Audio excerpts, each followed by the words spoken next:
way, is I run a website called the PA Platform. And once I graduated from PA school, I was helping a lot of my friends and colleagues with getting into PA school and answering their questions, because the process for PA school is a little confusing and it's not very consistent between schools. So it can get a little cumbersome. So I started a blog to help answer some of those questions. And over the past 5 years, it's turned into a really great community where we have a Facebook group.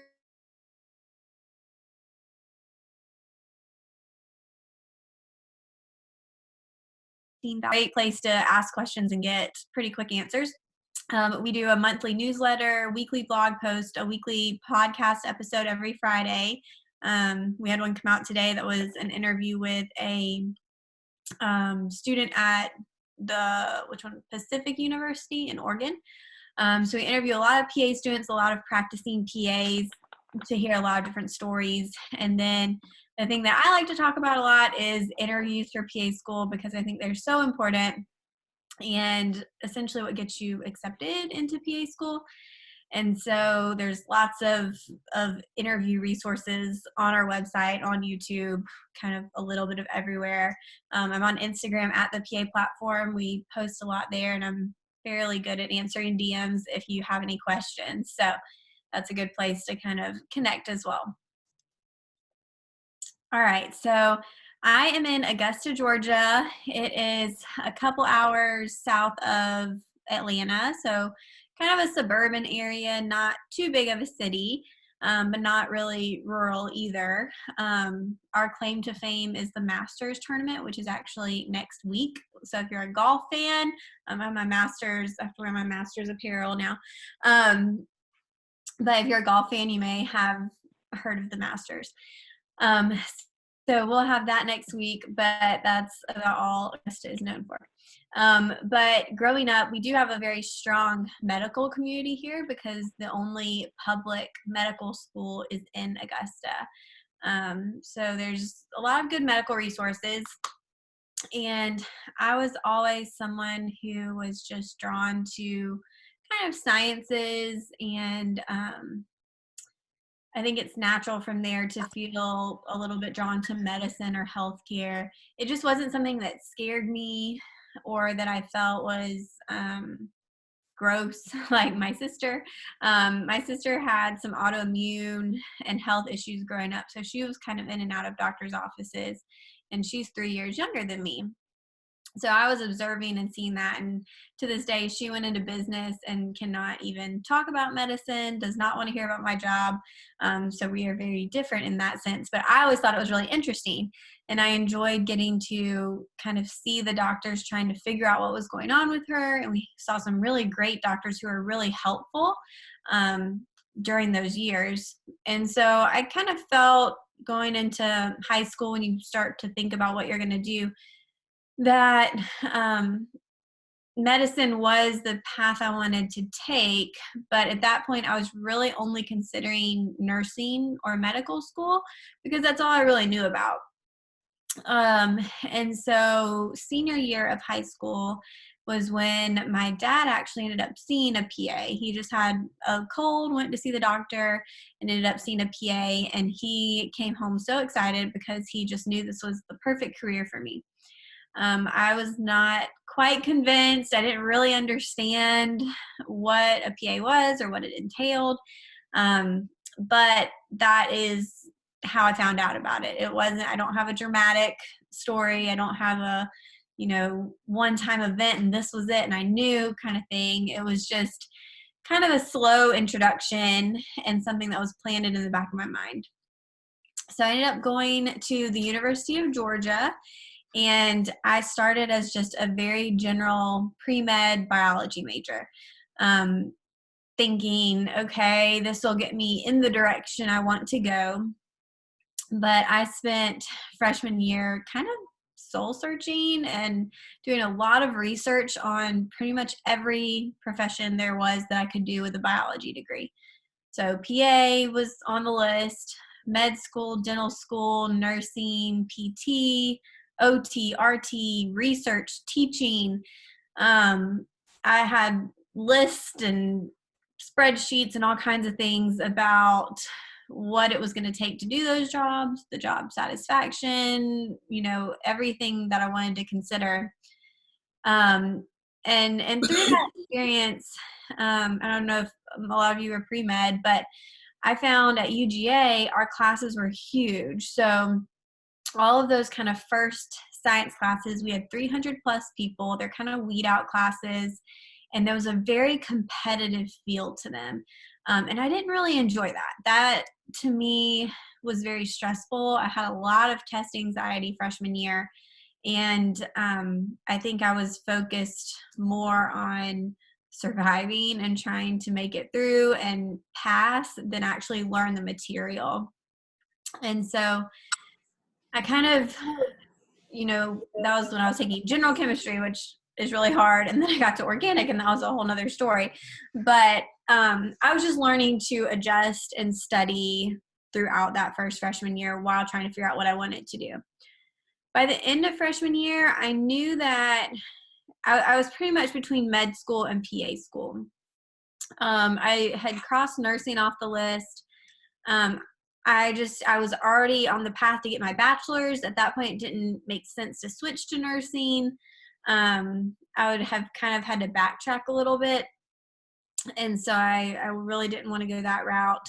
And I wanted to be involved with making decisions and figuring out what was going on with patients the same way I'd seen the doctors do with my sister. That was the role that I wanted. But when I started to think about med school, which is what I knew more about, I just wasn't very excited about it. And I felt, again, just very anxious, thinking about how am I going to choose my specialty? What if I don't do good on these tests and then I won't even get into a specialty? And so I'll be in school. I'm not going to finish till I'm 30 years old. And so there's just a lot there that was not part of how I had envisioned my future path looking. So I went home over the summer and I got to shadow. And that is one thing I highly recommend for whatever career you want to do is shadow what you think you want to do and then shadow some other things too. So that first summer I got to shadow a doctor and PA team, and I was sometimes with both of them together and sometimes with each of them separately. And it was really cool to see how they work together to make each other's lives easier and to make the patient care better. And so in seeing that, I started to see myself in that PA role. And that's what I got excited about. And talking to Megan, the PA I was shadowing, she was young, she was confident, she was able to take care of patients, but she could switch specialties if she wanted to. And she actually ended up moving and getting into a different specialty. And so after that experience is when I was pretty positive I was going to do pre-PA and went back to college and doing that. I did also shadow some PTs, and I just didn't feel like that was the right path for me either. So after that, I did shadow. She was in hospitalist and wound care. I also shadowed in dermatology back in Athens, and I shadowed in neurosurgery and orthopedics as well. And those things solidified for me that being a PA was the right choice and something I wanted to do. I also got my CNA license so that I could work as a CNA at a rehab hospital and get some patient care hours. I was taking my prereqs, and I was doing a lot of volunteering. So I did hospice volunteering. That was my only kind of medical type volunteering. I was also involved with my campus ministry called Wesley Foundation. And I did that from freshman to senior year. So I had pretty solid volunteer and leadership experience all 4 years of college. And I think for somebody young and applying right out of school, that did make me look a little more well-rounded just to have multiple experiences that I've done for a consistent amount of time. So in this picture, these of course great UGA pictures. If anyone's from Florida, go Dogs tomorrow because I hope we win. But this was my then boyfriend, and so he actually went to medical school. So if anyone is kind of, on the fence with PA school, medical school, has medical school questions, I can do my best to answer those.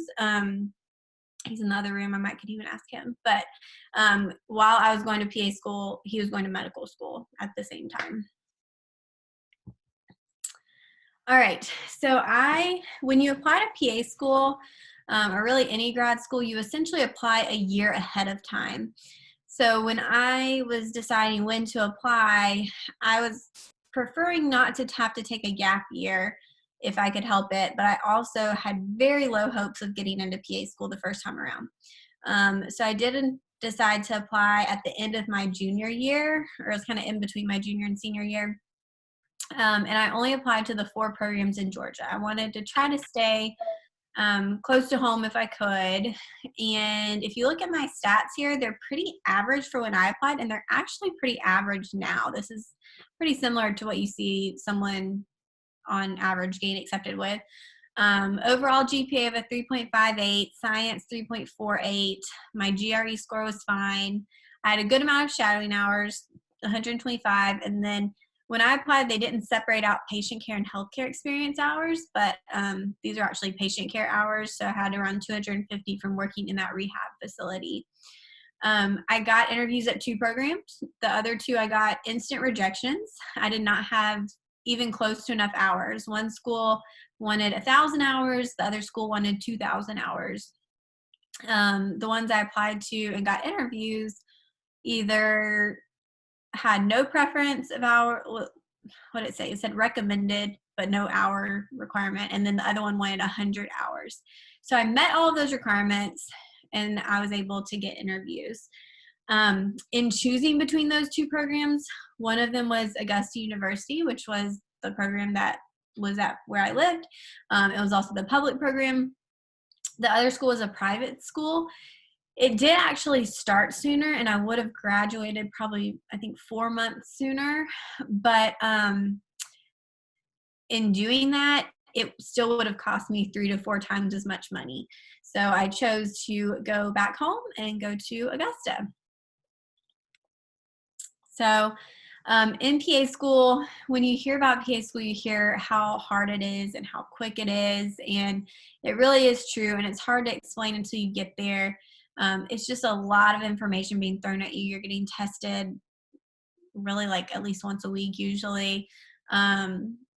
When we started my program, we had 44 students, and our program was 27 months. So the first 15 months, the first 4 semesters. Yeah, we had 4 semesters in the classroom and then 3 semesters on clinical rotations. So we had a full year of clinicals. And then you take boards at the end. So in that, like, we really didn't have breaks. We had, Christmas break and then a few days in between semesters, but that was it. In the didactic year, which is your classroom year, you're in class from 8 to 5 pretty much every single day. And then rotations, you're pretty much just on the schedule of whoever you're with. In comparison to my husband, who was in medical school, for their first 2 years, which are classroom years, they were only in class from 8 to 12, and they got the summer off to do research. And then they had 2 years of clinicals, but the last year is really for residency rotations and electives and getting ready for residency. So our schedules looked very different. I studied pretty much 24/7. I would study before school, go to school, come home, study, go to bed, and just repeat that over and over. I did get married in between the first and second year of PA school. That is not something that every program, including mine, really recommends doing, but it was important to us. We, cut our honeymoon short, didn't really do anything major because of making that decision.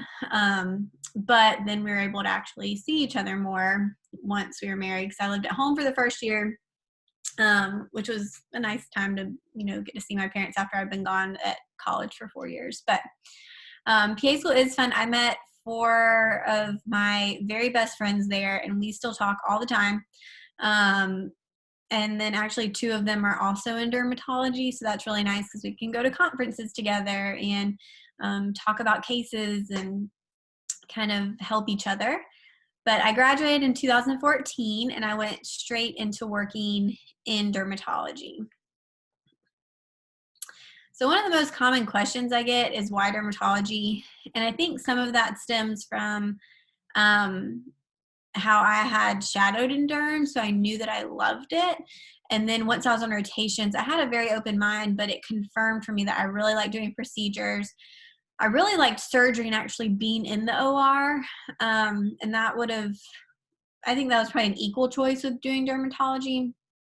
But when I was graduating and looking for jobs, it just happened that a derm job was open. And so I was able to kind of move into that. And I've been doing that now for the past 6 years.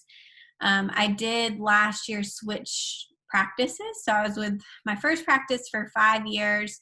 And then I switched to a new practice last September to work part-time. So my schedule now is I work Mondays and Tuesdays from about 8 to 4:30. I'll have patients from 8 to 11:30. My 11:30 spot is usually a surgery or like a longer cosmetic procedure. Start back at 1, and then my last patient is at, I think, 4.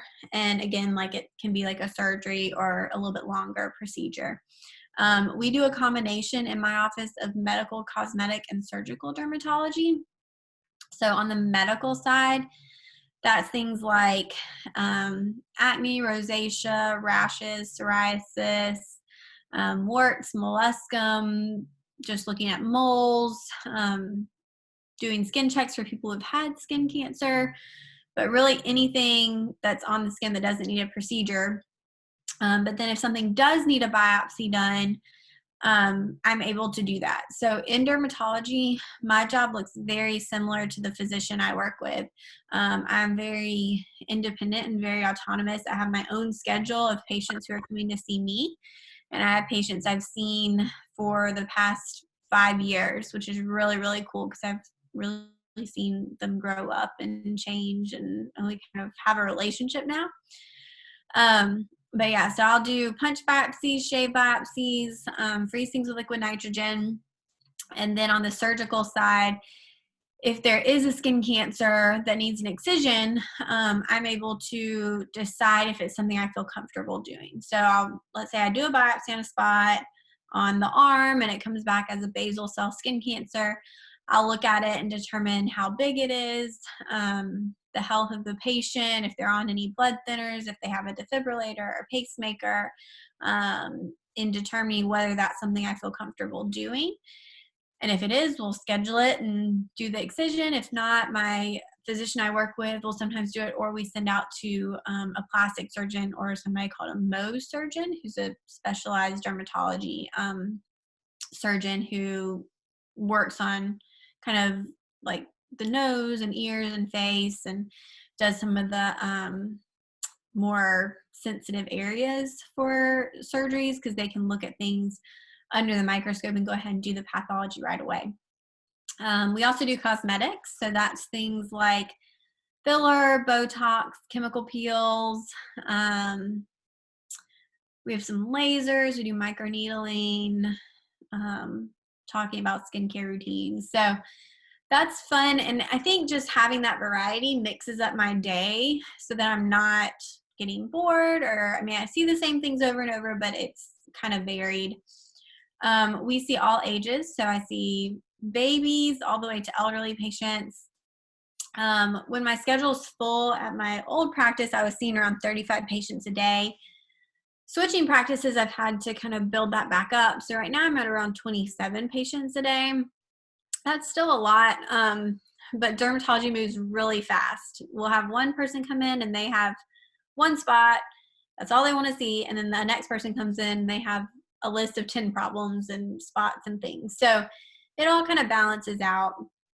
I was able to go on a specialized mission trip, which I think is something that I just didn't know existed before I worked in dermatology.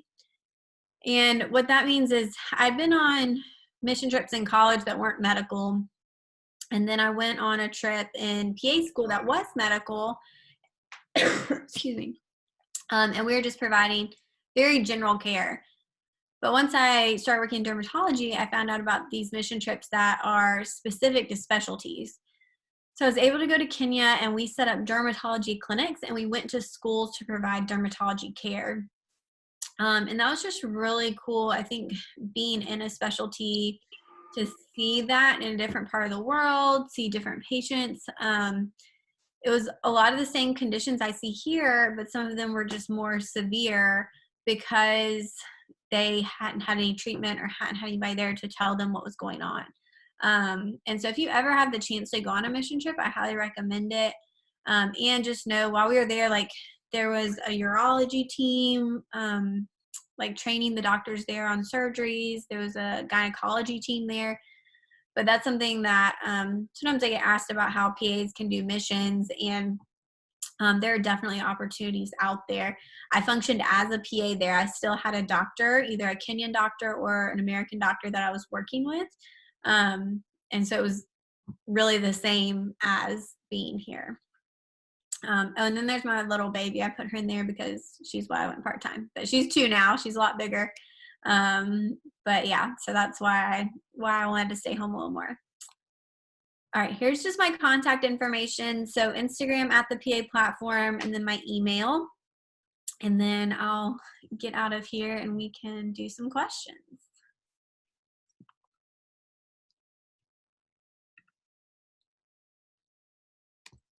Okay, let's see. Oh gosh, I put a lot in there.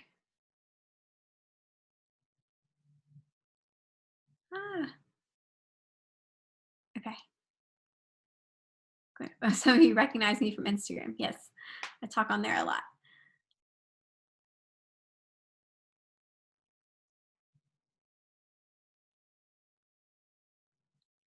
Okay. All right. Did you face any challenges applying to PA school as a young candidate? Um, I think I was personally, like, intimidated to apply. And when you get to the interview portion, it is a little hard because you're sitting there with people who have hours and years of experience. And it's easy to kind of feel inadequate in that. But one of the schools I interviewed at, actually, it was really nice because the first school I interviewed at was super intimidating. The second school, the interviewer was so nice. And she said, she was looking at my application, she had it right in front of her, and she said, I just want to commend you for how much you've done. You're very young, but you've done a lot. And so to have someone say that and kind of like validate you in that way was extremely helpful for me, because I was feeling inadequate, and I was, feeling unworthy. Like, why did they even pick me to do this? Why did they think I am capable, And so to have someone just kind of recognize that really gave me a confidence boost that I was doing things correctly. And so one thing also, in being young and looking kind of young, I don't look as young now, but back then, when I applied and interviewed, I was 21. And I went to an information session, and I was able to talk to the director of a program, and I asked her, like, what's your interview advice for me? And she was like, you need to look as mature as possible.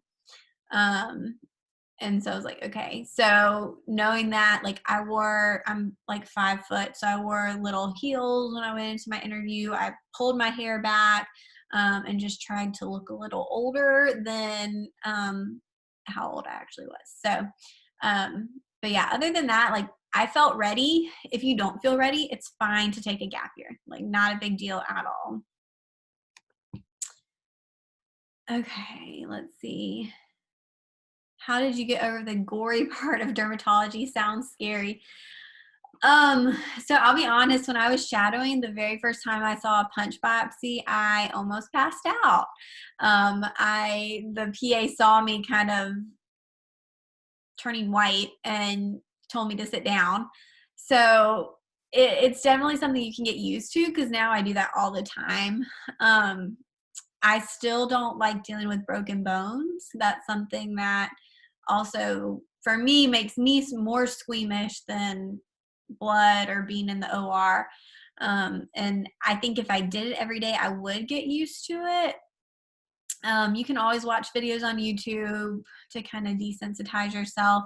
And part of it is kind of mental, like not really like thinking about what you're doing, because it can, that does get a little gory, as you say. So, but yeah, you get used to it. I may have answered this, but okay, what do you mean by procedural? These go together, and how much of the surgery aspect can you be involved with as a PA?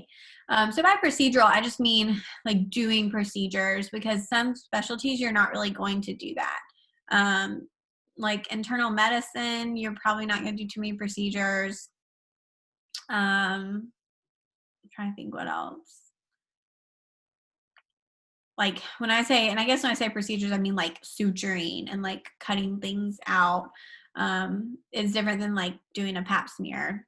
Like yeah, that's a procedure, but it's not really the same. So I'm talking more like surgical procedures. And how involved you can be really depends on your specialty and your job. Because I like in what I do, I am able to do a lot. But some PAs who work in surgery, they may be clinic only or they may be in the OR only. And part of that is experience based too. At my previous practice, I actually did a lot less surgeries, even though I was trained to do them, just because my physician preferred to do them. And so, and I could see more patients and she could do surgeries quicker. So it just made sense. But then in this practice, they kind of support more of whatever provider's taking care of the patient, does the procedure if they feel comfortable. So, but yeah, it just definitely depends. Okay, so somebody said my pre-PA internship is in Kenya too. Can you speak more about your experience and how it prepared you? I could talk about Kenya for so long. It was so amazing. We were at a place called Baraka Hospital, which was so nice, and they were building like all these new buildings and like sourced all of their own food, like had a garden right there on the hospital grounds, growing all the food for themselves and the patients. Like it was so cool. And so nice. They took they took like 2-hour lunches though. We had these super long lunches, but it was really fun. But I think if you're going anywhere else to do medicine, just go with an open mind and know that you are probably going to see, like, you never know what you're going to see. On our derm trip, there were 12 of us who were providers, like either PAs, MDs, DOs, or medical assistants. Out of all of us, I was the only one who brought a stethoscope, because in derm, we typically don't use stethoscopes. But I knew that we probably would see things that weren't dermatology related. And we did. Like, we diagnosed a woman with a bowel obstruction and had to send her by ambulance 4 hours away to the nearest emergency room. And so there were definitely like crazy things that we saw, but it was such an amazing experience. I would, like, I really want to go back one day and like take my family and us all go do it together. Okay. Could you explain how to get shadowing experience? So, if you Google the PA platform shadowing, I have a lot of podcasts and blog posts about it. But I think of it kind of as like expanding circles. So start with your own like personal circle first, and anyone you know. And even if it's a very distant connection, like your neighbor's cousin's friend or whatever, anyone you know that it's a PA, because if you have that personal connection, someone is much more likely to tell you yes and let you come shadow versus randomly calling and being a stranger. Because it is hard to let people in to what we do, because it's very sensitive. In what I do, most of my patients are naked. I'm doing skin checks. They don't have clothes on. They don't really want me in the room. They don't really want my medical assistant in the room. They really, really don't want a third random person in the room. And so it is hard, especially if I don't know a person, to be like, oh yeah, you can come with me and do that. So if you have someone who can kind of vouch for you, that can help. Another thing to do is look for hospital programs. Some hospitals will have programs. And then if you're calling, like cold calling offices, it's best to ask to speak to the office manager. That's going to be your best bet at actually getting connected with somebody versus talking to just like the receptionist or whoever answers the phone. You'll probably still have to leave a message, but if you can leave a message and talk to them, that can help. And then from there, if you can connect with PAs either on social media or LinkedIn or through somebody you know, um, what I would not recommend, which I've had happen, is someone will contact me and say, I need 80 hours of shadowing. When can I come shadow you for those 80 hours? That's a little intense. That comes on a little strong.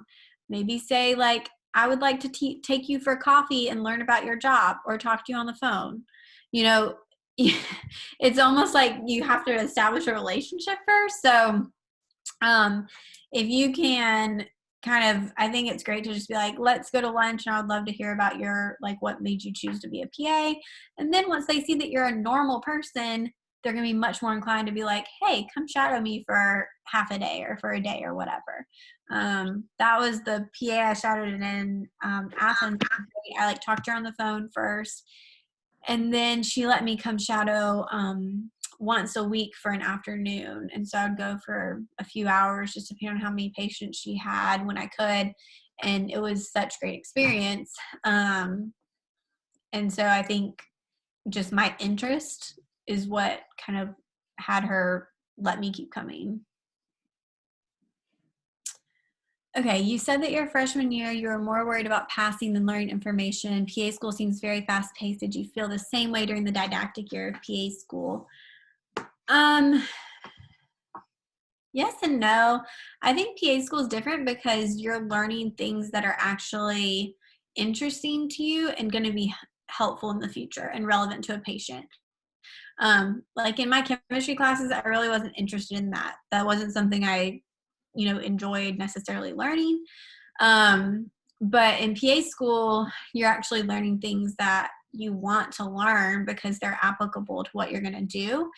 And so I do feel like I really wanted to learn it, but then there was a balance of like feeling like I needed to know everything, which is impossible, and no one will ever know everything, versus feeling like I was, learning enough and understanding enough, and then the rotations are really what solidify that knowledge.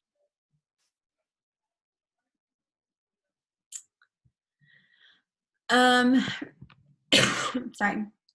Regarding the OR surgical procedures, how much autonomy do you have on a more complex procedure, or are you mostly first assist to the surgeon? So that would depend on the surgeries I'm doing. They're outpatient, so it's just me and my medical assistant doing it.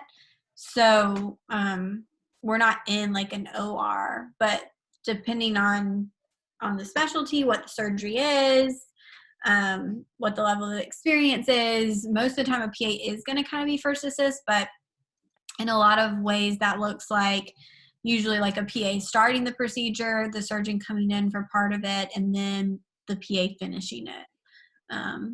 But yeah, it depends. Do I have any specific groups or company recommendations for medical mission trips? Mine was with an organization called We, and they're out of Canada. And I don't know if they're running trips right now or not, but that's who mine was with. The CMDA is another one that does good ones that they kind of go all over.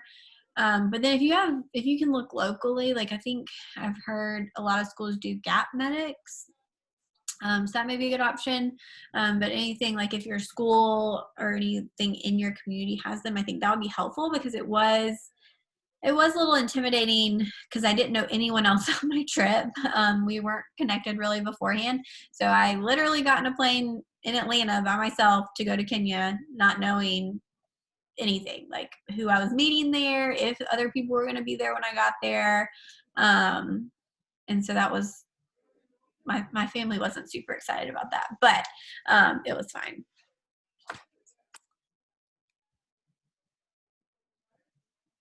Okay. What is the biggest adjustment difference when transitioning from undergrad to graduate school? I think it is the pace and the level of information, and just having to figure out how to change your study skills, because and it's the lack of time. Like when you're an undergrad, you have so much time that you don't even realize, just like extra time to do what you want. Whereas in grad school, like I said, I was in class from 8 to 5. Like there wasn't that much free time. Um, and my typical study method was note taking. Like I love to write things out. That's how I kind of remember them. And just writing out notes and seeing them helps me a lot. But there wasn't time to do that in PA school. Like I could not write everything out. So I had to learn how to, adjust to using the computer more and typing more and organizing my information a little bit differently.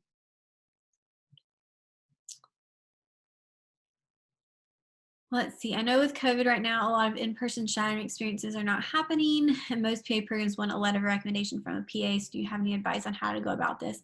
I would just keep looking for opportunities, and again, like keep making connections, keep talking to people, because things are changing all the time, and you can, kind of adjust your like what you're focusing on, but ultimately, like I don't think that's something that PA schools are going to necessarily waive, but I mean, people you work with, ask them if they know PAs, or if you work with PAs, like the worst that'll happen is they say no. So there's no shame in talking to people and trying to get shadowing and building those relationships so you hopefully can have that PA letter. Um, let's see. Well, this one I'll summarize. So I'm scared that I will not be able to handle the stress of PA school and being a PA in general. Do you have any advice? That's where I would shadow. So I would shadow some PAs and make sure that you feel it's something you want to do. I have had people message me right now through, especially with COVID, and just say that the pandemic has made them kind of question whether they want to be in healthcare or whether they want to be a PA. And that's okay. Like that's valid. But also this is something that we never would have expected. And it's still something we've all had to kind of adjust and deal with. So now that you've seen that, if that's not something that you think you would be able or want to handle, then that's okay, to look at other options for sure. And I mean, it is stressful. So that's another part of it, is learning how to manage your own stress and stress relief. So I think mine was relying on my friends and family and having that support system throughout school. And definitely, like, you have to talk to your classmates and help each other throughout school, because it's really just a lot. And so they're the only ones that can actually relate to what you're going through. Um, how does your daily work and lifestyle compare to that of other specialties? Um, that's so hard to say because everything is so different. Like even a derm PA somewhere else may have something that looks completely different. My derm PA friend who works in Houston, her first job, she only did surgery. So she worked with a Mohs surgeon and she did all of his like closures. And so our jobs look completely different. I have some YouTube videos where I talk to like some ERPAs, and I've got to add the critical care and infectious disease PAs. On the podcast, I talk to a lot of PAs kind of about their schedules and what their kind of daily life looks like as well. How were you able to go on a mission trip during PA school? Was it through the school? So it was technically through the medical school. So it was one that my husband was going on. And I was able to work it out with my program that it was part of my rotation, for me to go on that for a week during our like technically spring break, which I wouldn't have gotten a spring break because I was on a rotation. But yeah, and I think it was through like Rivers of Life or something. So it was through a company, but it was with the med students primarily. What style were your two interviews? MMI is intimidating. It is. Mine were more traditional. I had a 2-on-1 and 2 separate 1-on-1s, and then I did have like a group panel interview and a group activity. And so it was like a little bit of everything. Had to write an essay. I did not have a traditional MMI though.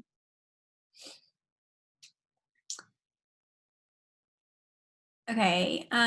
For people trying to decide between PA and pre-med, do you have any tips or anything with having that insight watching your husband go through med school, aside from shadowing, maybe something that would help someone decide?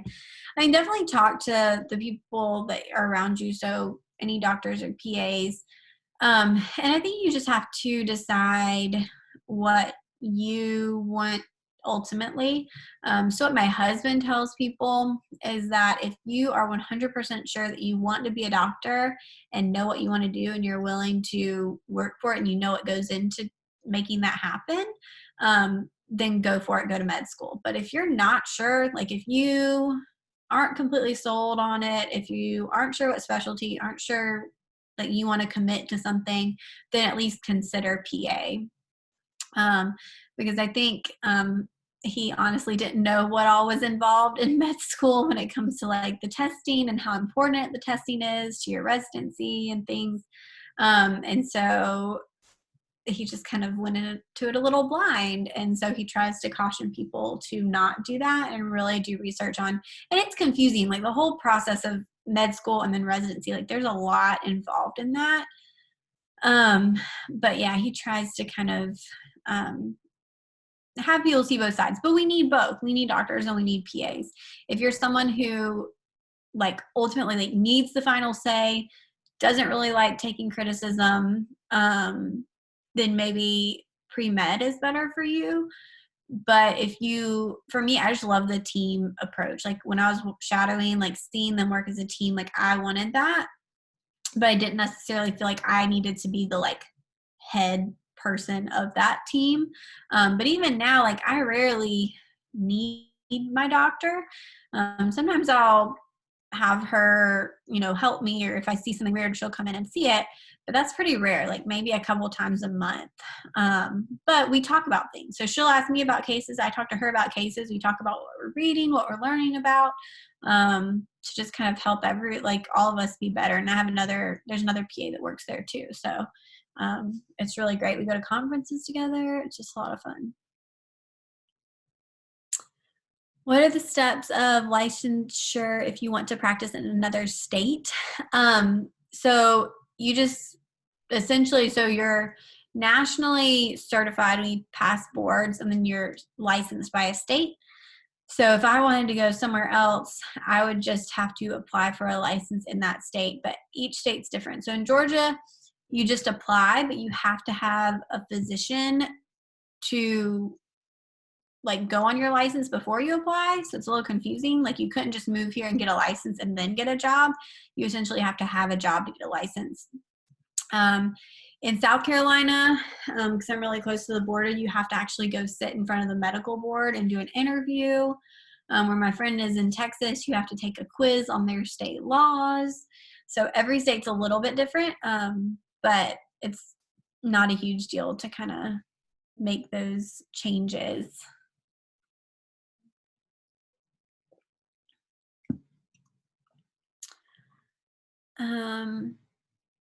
Okay. Can you please talk about some studying tactics you use during PA school to remember all the information and do well on exams? And if you could give yourself advice on your first year of PA school to help you be less stressed and more successful, what would you say? So for the first part, I think it's just you have to figure out what works for you and stick with it. And it took me a couple of semesters to get there. But I figured out there were 2 resources, like 2 books. One was a board review book and one was a practice question book.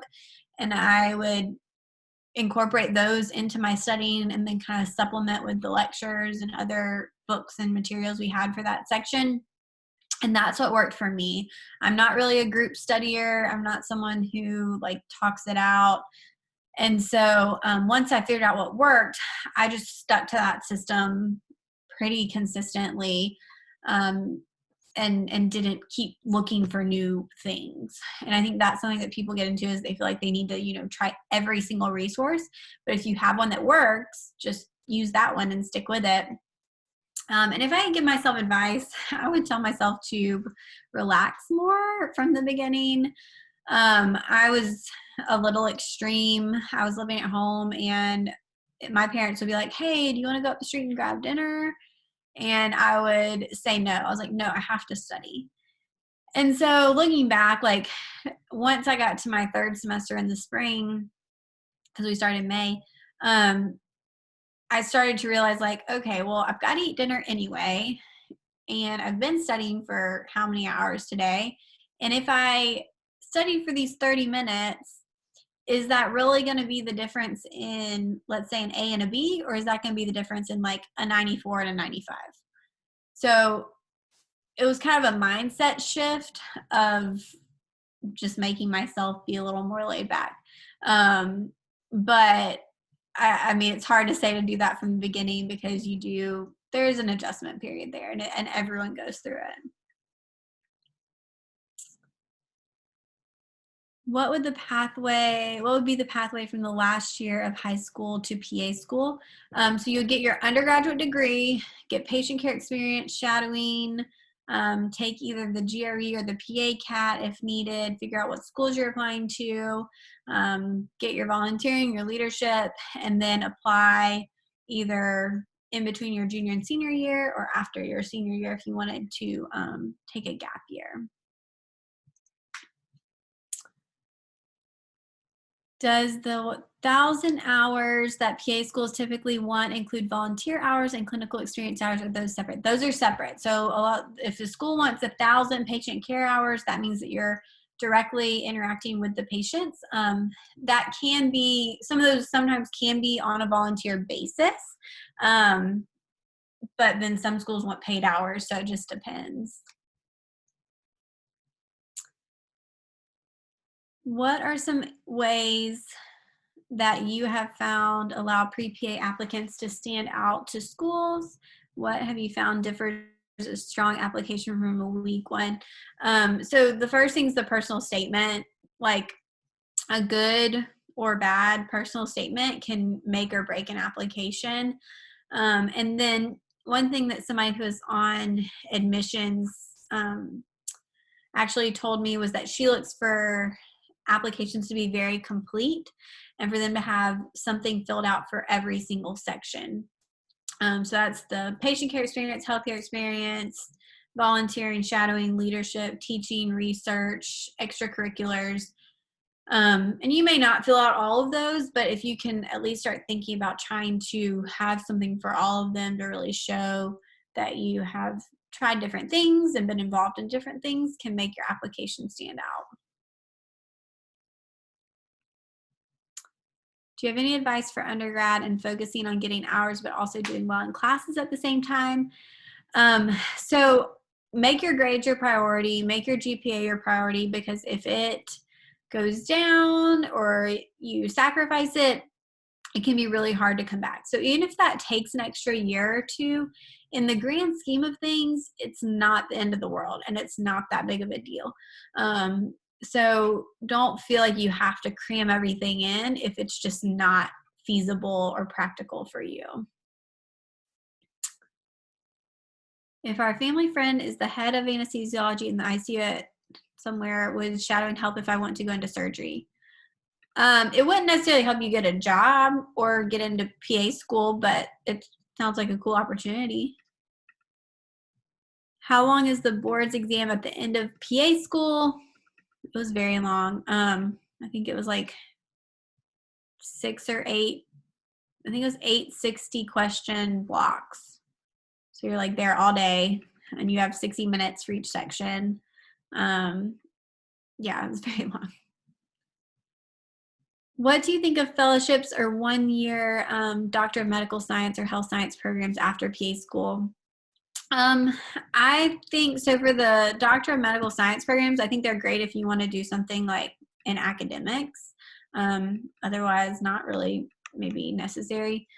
Fellowships are good if you want to for sure work in a certain area, or if you're in certain states, I have heard there are some states that specifically want PAs to have completed postgraduate programs. So it's kind of state dependent. In my area in Georgia, that's not really something that's necessary right now.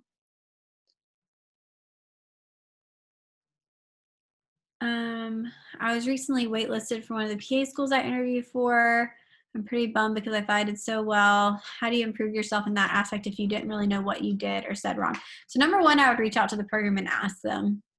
They may or may not give you any insights, but anything they give you will be helpful.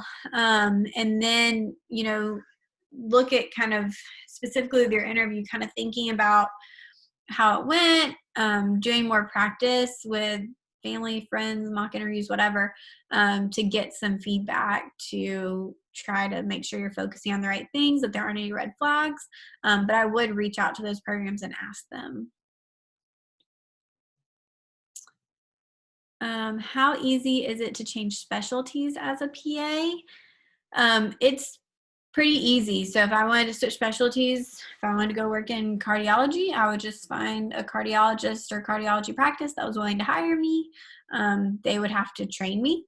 I would have to do a lot of self re-education, but there's really nothing that you have to do besides going into that new job. Have I treated someone with COVID? No. Well, I'm in dermatology, so I do not treat COVID, and we screen patients.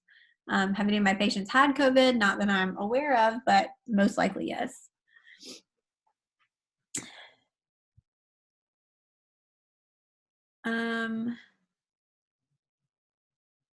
What is the difference between PA and medical school? That's a little bit broad. What do you mean take criticism as a PA?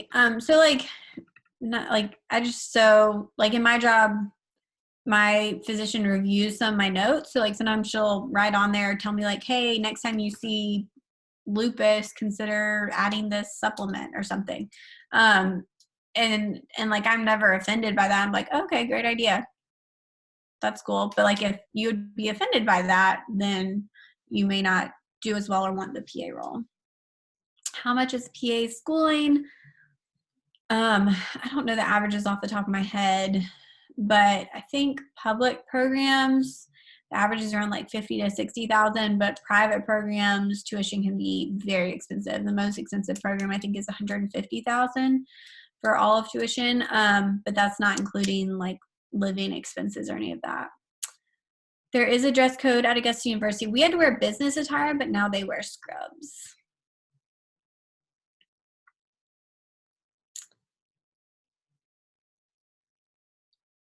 What was it like getting a job after PA school? It was not difficult for me because I was looking in more of a suburban area. And down lower it says, somebody says, what advice would you give to get into derm? Some of my classmates who are looking at school or jobs in Atlanta had a lot harder time because it's a more saturated area and there's more experienced PAs. Whereas where I was at, I was able to get a derm job. Two of my other friends got derm jobs as well. And so I also had job offers in neurosurgery, back and spine surgery, endocrinology, and urology. So, I think depending on what you're interested in, like you're always going to sacrifice something, but there are definitely jobs out there. And especially for derm, like depending on if you're willing to give up like location or salary at the beginning, you can definitely get into it. What are my feelings on the PA cat? So I think if they can prove what they're trying to prove, it will be a very good addition to the PA school application process. And I hope it makes the requirements possibly more consistent between schools. So what they're essentially trying to show, like they did with the MCAT, is that by having this test, people who get a certain score are more likely to do well in PA school, which would be great because it would possibly decrease the rates of people dropping out. And so that would be ideal because you don't want somebody to start PA school who isn't going to be able to finish and take on all that debt. Is it common to take a gap year, and does it have a negative impact on your application? It is very common to take a gap year, and some schools even prefer it. So I would not say it's negative at all, as long as you're continuing to work on your application and showing that you're productive during that year.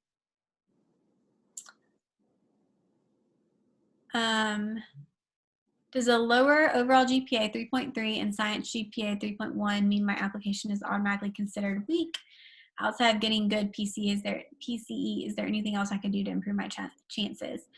So that does not necessarily mean that you're automatically weak. It really depends on where you're applying. So if you're applying to schools that on average accept people with GPAs of 3.8, then that's probably a reach. But if you're looking at schools that accept usually like a 3.4, 3.5, that's okay. And I see people who barely meet the minimums get interviews all the time. So I would really look at your application and see what your weakest areas are. If that's grades and GPAs, keep working on those, because you can keep getting experience, but that's never going to counteract a low GPA.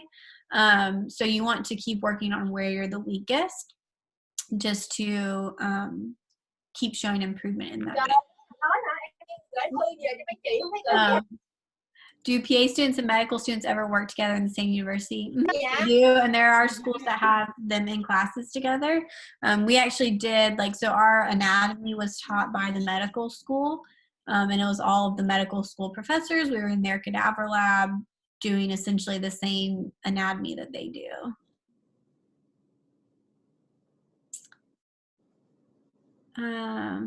Let's see.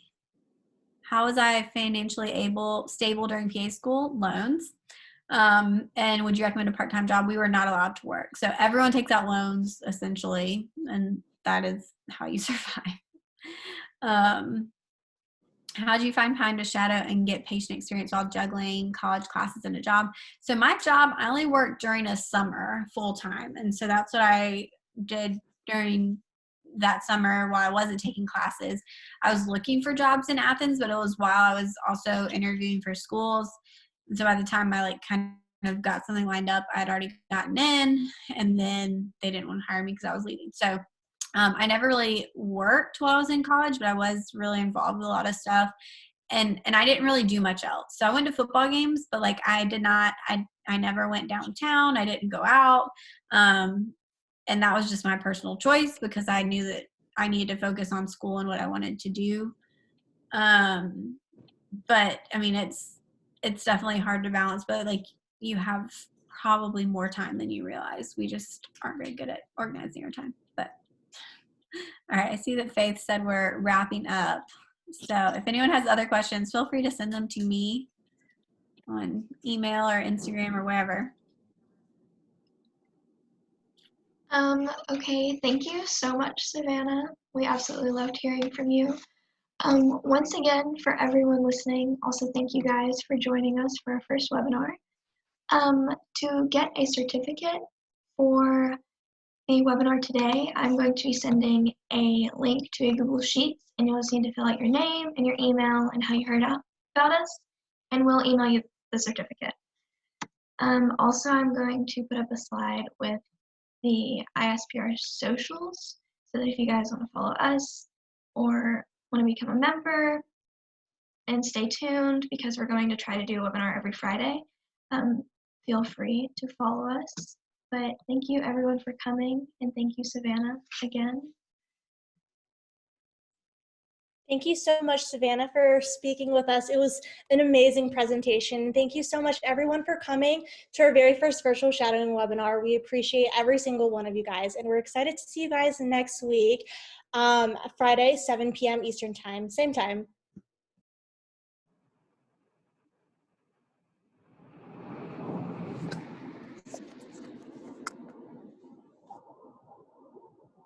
Bye, thank you.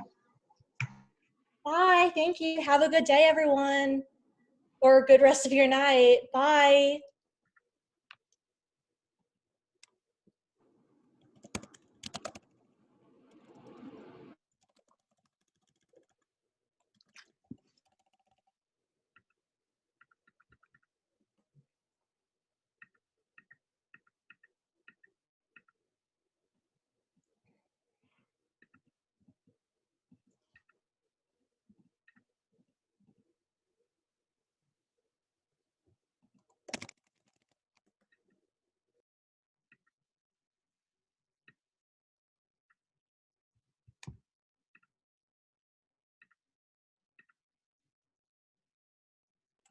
Bye, guys. Have a good one. See you guys next week.